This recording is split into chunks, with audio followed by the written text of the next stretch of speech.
ଲାଭ ପାଉଛନ୍ତି କି ନାହିଁ ନିଶ୍ଚିତ ଜାଣିପାରିବେ।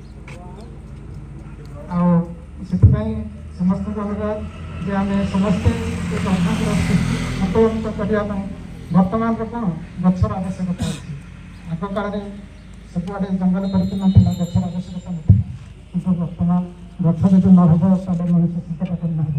ସେଥିପାଇଁ ଆମକୁ ଆଧ୍ୟାତ୍ମିକ ବାତାବରଣ ସହିତ ଜଡ଼ିତ ହେବା ସଙ୍ଗେ ସଙ୍ଗେ ବୃକ୍ଷରୋପଣ କାର୍ଯ୍ୟକ୍ରମ ଆମ ପଣ୍ଡିତ ଶିବାନନ୍ଦ ଶର୍ମା ଆଚାର୍ଯ୍ୟ ଗୁରୁଜୀ ଆମକୁ ନିର୍ଦ୍ଦେଶ ଦେଇଛନ୍ତି। ତେଣୁ ସମସ୍ତେ ଯଦି ଆମେ ଗୋଟିଏ ଗୋଟିଏ ଆଜି ଗଛ ଲଗାଇବା ପାଇଁ ସଂକଳ୍ପବଦ୍ଧ ହେବା ତାହେଲେ ଆମେ ଦେବଦେବ ମହାଦେବଙ୍କର ପୂଜା କରିବାର ପୁଣ୍ୟ ମଧ୍ୟ ଆମେ ପାଇପାରିବା। ସମସ୍ତଙ୍କ ପାରିବା ତ? बोलिए जुगाधिपति महाकाल की, हर हर महादेव की, हर हर महादेव की। आज आनंद समस्त भाई बहन समस्त ग्रामवासी की बस आम चेष्टा करवा समस्त गोटे गछ लगे।